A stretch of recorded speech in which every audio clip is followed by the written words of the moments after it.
Hey, Lou, it's me again. This is actually my first collected pitch helicopter from a toy coaxial helicopter. I made a big giant leap. I kind of jumped past everything.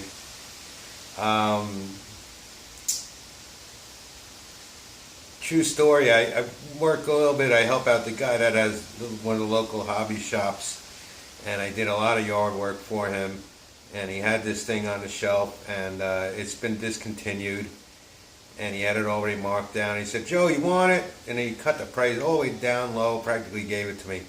So like, yeah, alright. So I get the flipping thing home, and I find out that it's like the worst helicopter in the world to learn how to fly collective pitch on the forum.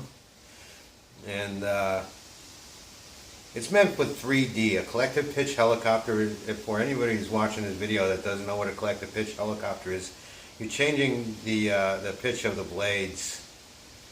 They go up and down, so because it could go up and down, what you could do is you could flip it upside down, and you could hover upside down, and you can do all kinds of stunts.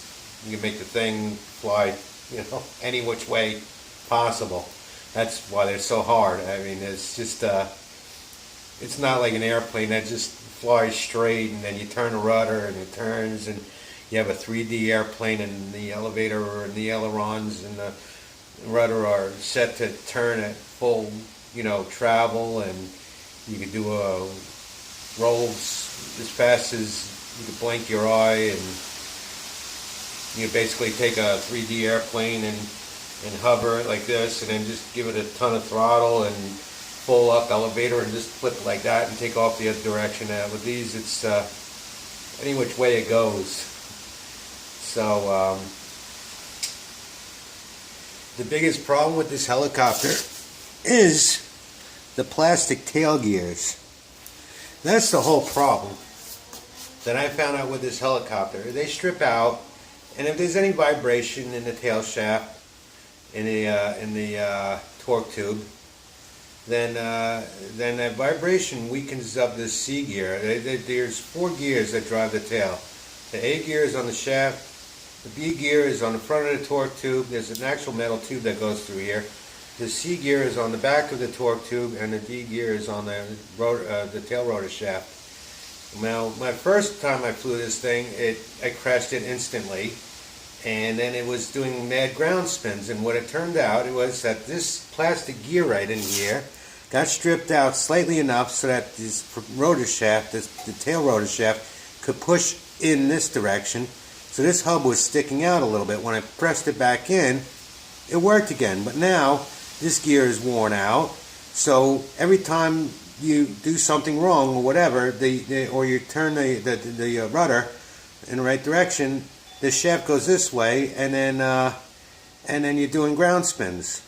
The next problem is this gear right here, the C gear.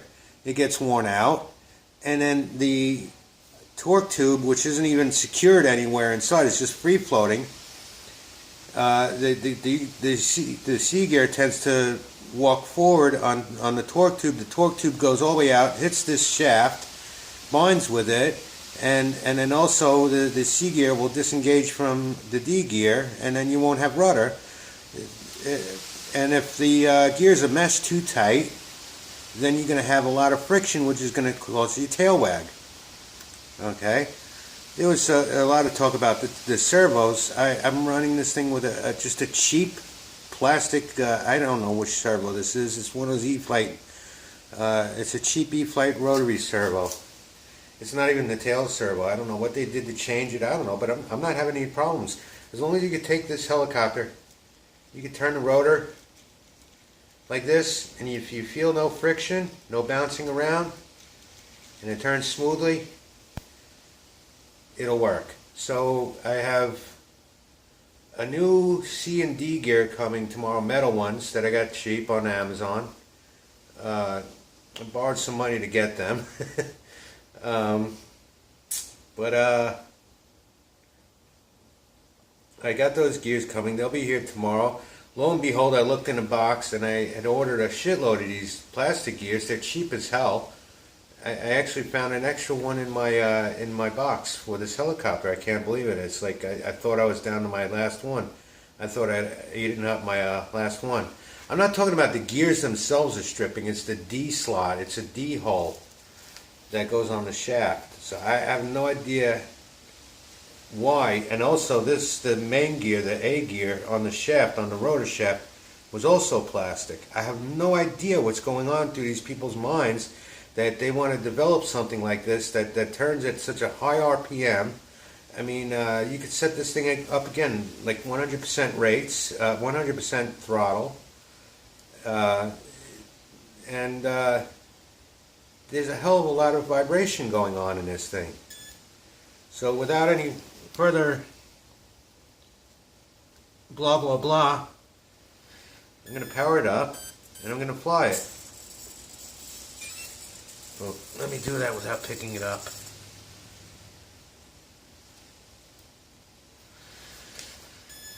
Technically, I don't believe you need all those fancy Lynx parts and micro heli parts. I think this helicopter will fly perfectly fine stock, except for the gears.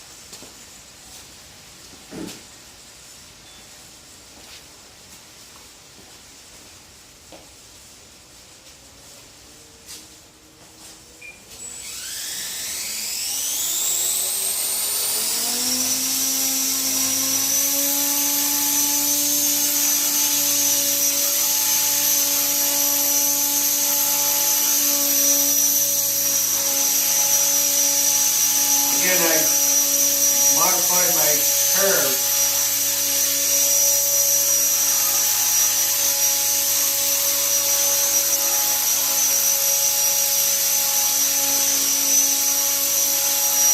I pitch curve on it here.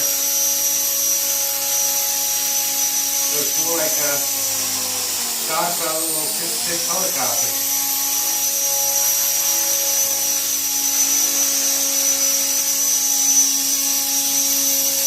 Opened up my garage door so there's a little breeze coming through there. That really just want my hands off right now. So let me put it into flight mode.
I don't want to crash it on the camera.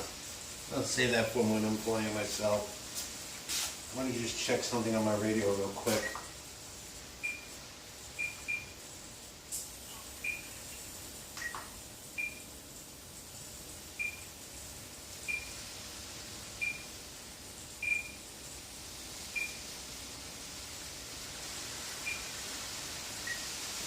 I want to check out my throttle curve. Apparently I lowered it on flight mode too. So basically that's it. Just I think what I did was on flight mode 2 I put the rates all the way up to like 125 as far as they could go. So I was actually going to start doing some 3D stuff outside.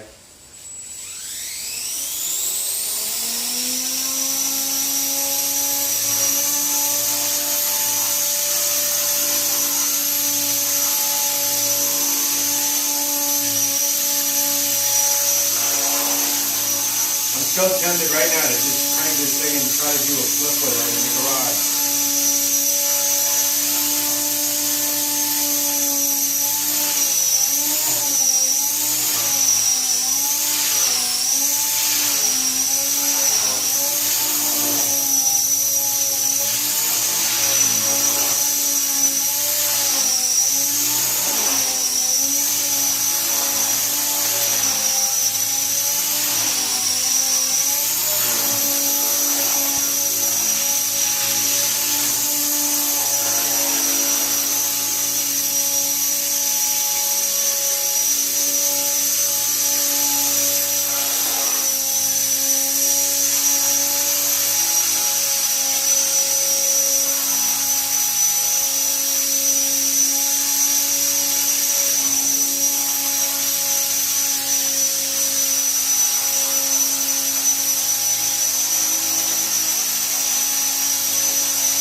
Very easy to control.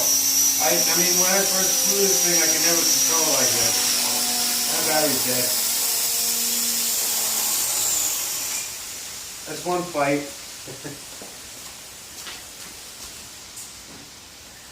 I'd have to say that this is going to be my go-to helicopter. I'm still flying with all the stock parts. Look at my swash plate. I don't understand it. It's all crooked. I mean, right now it's not flying. For some reason, when I throttle it up, it seems to level off. But that's the way my swash plate looks visually. Let me see. I'll go down hold. You see how crooked it is. I don't understand that. Unless it's bent, I don't know. I think it's actually the bearing is coming out of the plastic. I mean, it's just a cheap plastic swash plate. I'm not paying $30 for a Helimax aluminum swash plate. I don't need it. Anyway, thanks for watching.